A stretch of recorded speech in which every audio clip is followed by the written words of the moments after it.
yung order mo ha. Ito yung kasama na free. Ayan, kahit free yan boss, oh. Walang damage to ha. Yung ano mo naman, ilaw sa likod, goods. Wala siyang basag. Mga tornilyuhan niya, goods. Nandito rin yung wirings niya ha. Naman yung engine cover sir. Ito na yung pinaka maayos sa lahat. Dito, ito lang naman yung damage niya sir. Yung iba doon kasi, yun nandyan, puro sunog, papangit. Bukod doon wala na. Lahat ng mga tornilyuhan niya, wala naman siyang ka-damage ito. Hanggang ikot natin, wala. Hanggang dito, hanggang ibabaw, wala. Ito lang talaga. Pero nasa ilalim naman yan. Normal naman yan kasi nasa ilalim. May mga basag yung iba. Yung mga iba malala yung mga tama. Dito yung iba, dito sunog-sunog. Lalaki ng butas. Hindi kagaya nun, malit lang yung tama. Pinilihan na kita talaga ng maganda. Ito namang iba ayan lalaki. Lalaki ng sunog sa ilalim.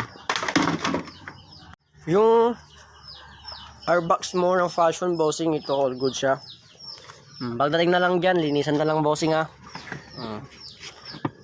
Ito siya, ang airbox. Complete yan. Wala siyang tama. Siyempre, maliban na lang sa marumi. Ayan boss, linisan mo na lang pagdating dyan ha. Yung isang order mo.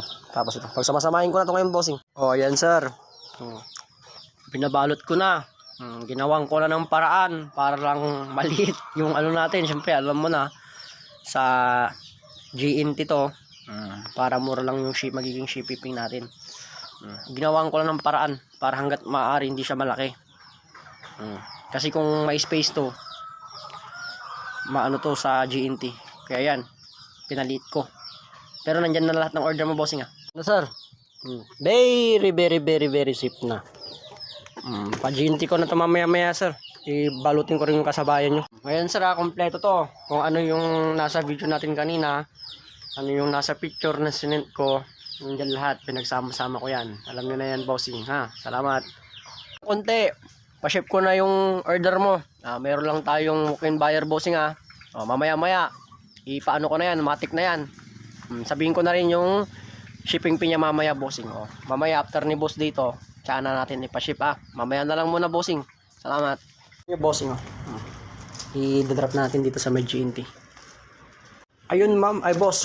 Okay na, nakadrop na siya. So yung shipping fee mo bossing is nasa 280. Pero yung 80 dito, wag mo nang bayaran sa akin. Gawin na lang natin tong 200 pesos bossing ha.